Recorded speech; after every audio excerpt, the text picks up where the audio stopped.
Proposed for Bull Street. Alex Littlehales has been following the story. Alex, what was supposed to happen today? Dale, today was supposed to be the project's first hurdle, which was getting the footprint approved by the city. But after some community concerns, the developers have said we're going to take a step back, reassess, and then come to the city at a later date. Now, we first reported about this complex this weekend. It is a mixed building that would hold apartments and ground level retail. But some are concerned about how exactly it would fit in the neighborhood, particularly near the Ardsley Park area. Local leaders told us today that the developers were supposed to meet with the Metropolitan Planning Committee today, but decided to hold back for another time after reassessing some community feedback over the last week. So tonight we spoke with Canine Palace, which is a business that would be directly next to the new project if it is built. And in their eyes, they actually think the influx of people that this project would bring would actually be a good thing for their business.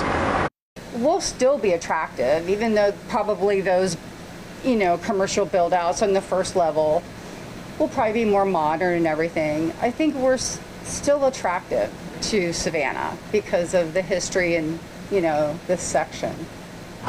Again, that's just the opinion of one business here. There are several active businesses on the property that they are planning to rebuild for this new project.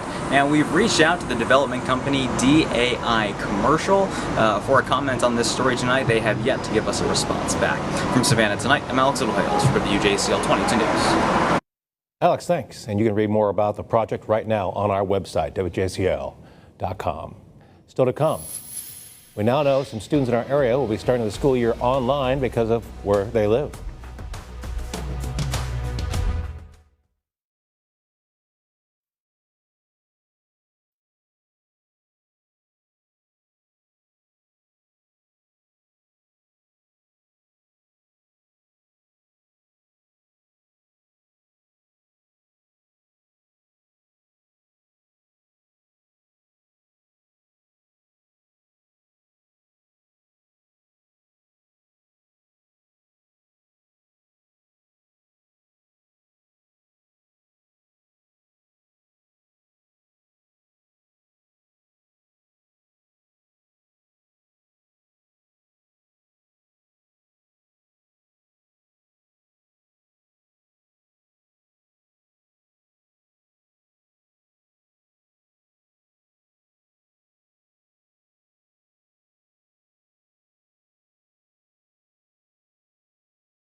Chatham County Police need your help finding this missing man, Brian Joshua. He has a medical condition. He is without his medication.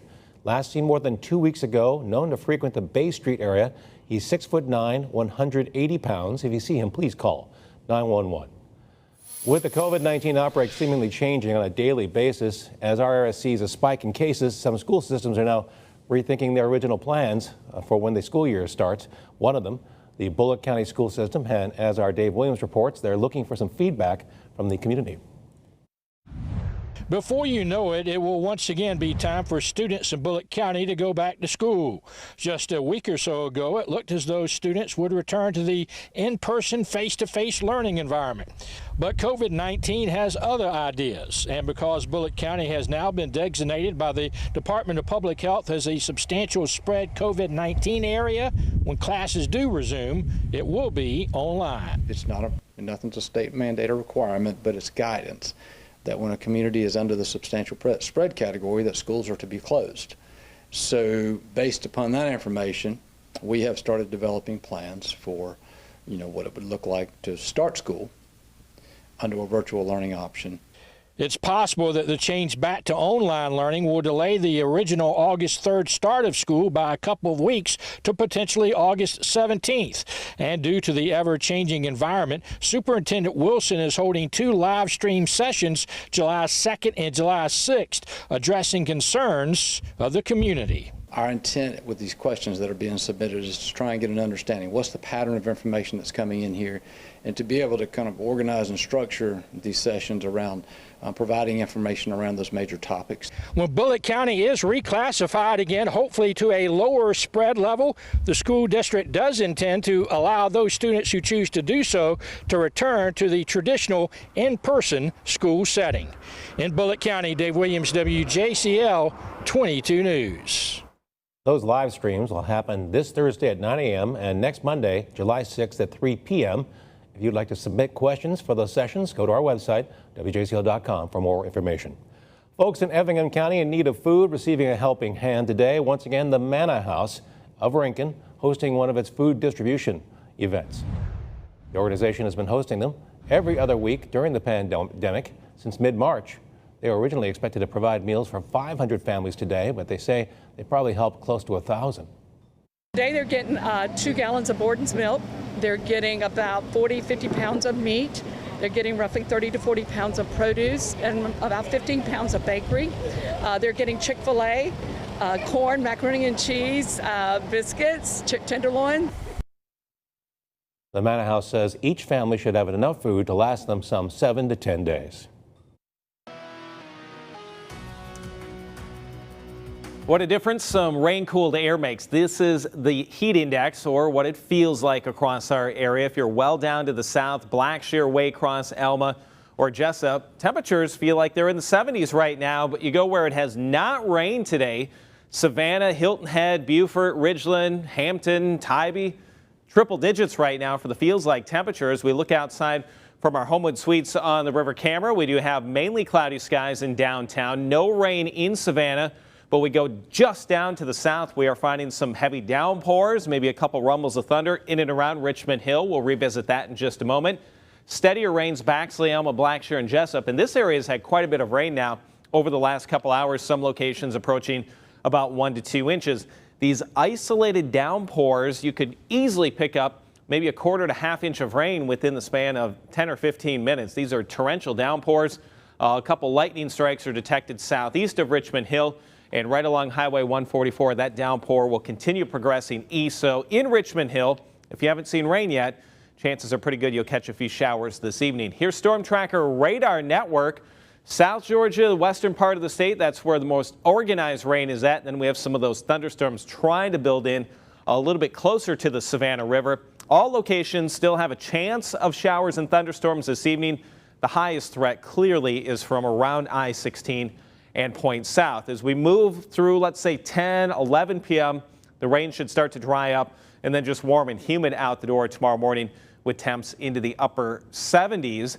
Now, this is at 6:30. This is showing some lower 70s well inland, mainly mid, maybe some upper 70s along the coastline, and then a very fast temperature climb as we go into the afternoon, which once again will push temperatures way up into the 90s. We're looking at middle 90s in most locations for tomorrow. And then rain showers will start to develop, a few rumbles of thunder in there, and that will help to cool our temperatures down as we move into Wednesday evening. Let's talk rain now.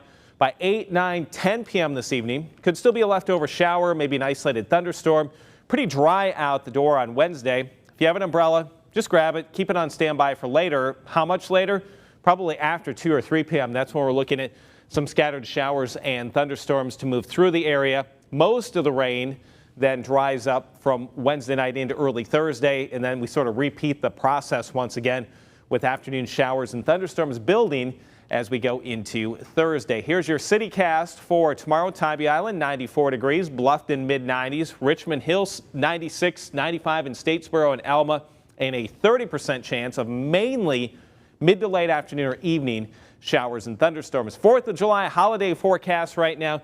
Pick out the day you may have some outdoor plans. Low 90s for highs, and rain chances will stay about 20 to 30%, with the lowest chance coming in on the holiday itself, the 4th. All right, your certified most accurate forecast feels like temperatures 100 or higher again on Wednesday, right around 100 for the heat index on Thursday, and then during the afternoon a better chance of showers and thunderstorms. Cooling off just a bit, some low 90s as we move into the weekend, and higher rain chances will start to move in Monday and Tuesday. As a result, highs may stay in the 80s. We didn't talk much about the tropics. They're quiet here locally, but as we move through this season, you know they could get active again. WJCL.com is your home for the Hurricane Essentials Guide. Check it out. Back to you. Well, a new sports franchise in Savannah wasting no time getting their kicks. We're talking Savannah Spirit Soccer next in sports.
Good evening, sports fans.